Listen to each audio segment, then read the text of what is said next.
Bir hərf seçin. K. K hərfi ilə özünüzü təqdim edə bilsəz, məndən patron tumları qazanacaqsınız. Razısınız? Adınız? Kemale. Kəmalə xanım, neçə yaşınız var? Kadr arxası deyə bilmirəm. Harasınız? Kəlbəcər.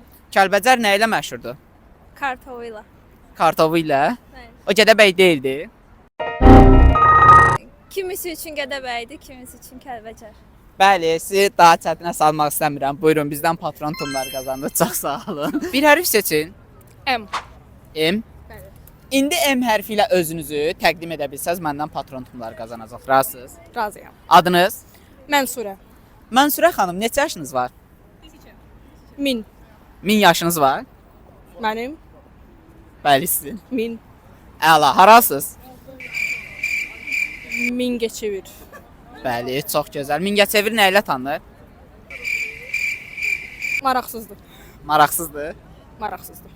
Demək olar ki, bunu bacara bildiniz. Buyurun, bizdən patron tumları qazandınız. Çox sağ olun. Bəs dostlar, siz olsaydı hansı hərf seçərdiniz və özünüzü təqdim edə bilərdinizmi? Və belə də bir şey deyim, TikTokda patron səhifəsini izləyin ki, sizin də qarşınıza çıxa bilərəm. Videolardan xəbəriniz olsun. Sağ olun, salamat qalın.